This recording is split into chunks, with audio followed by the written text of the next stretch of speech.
Well, let's talk a little bit about project-based learning. So this class is different from other classes. We don't do timed tests. We don't do like exams. We work on projects. So we learn concepts to apply in a project. So as we go through, I will help you guys build the knowledge that you need to be able to tackle the next challenge.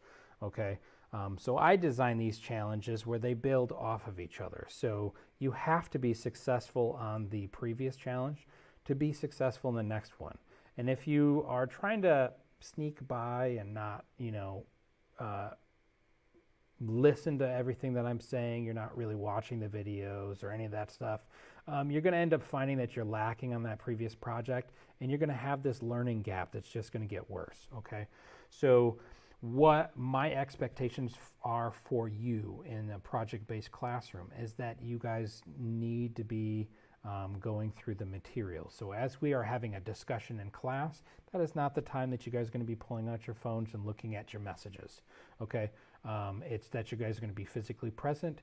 You're open asking questions. If you don't really want to talk in front of the class, then you are going to shoot me an email in class, or better would be to use the flags at your station so that you could ask that question in class and I can actually give you that answer when it is fresh on your mind. Okay.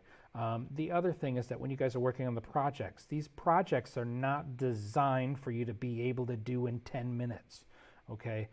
Many of the projects you might have 2 or 3 weeks that I've allotted you guys to do it. Now, all of my assignments, I give you guys basically triple extended time.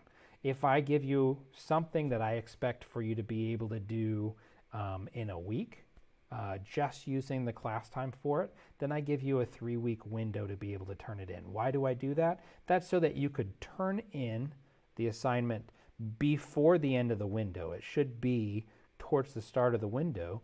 You get feedback from me. I give you corrections, things that you can improve on. You take that feedback, and if you choose to improve your grade, you make those changes and you turn it back in and you get a higher grade. And you can keep doing that, rinse and repeat until you get the grade that you want, okay?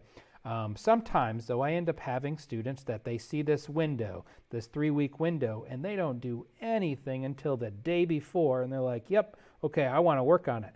Now they're panicking, though, because they are not prepared to do it. It is not designed for them to be able to do it in a day or less. And then they're going to try to figure out how they can do it faster and cut corners and take shortcuts. That's usually the time that I end up getting panicked emails at the middle of the night. I'm not going to respond to those emails, okay? You need to use the time in class. That's why you have the time in class, to make sure that you are successful.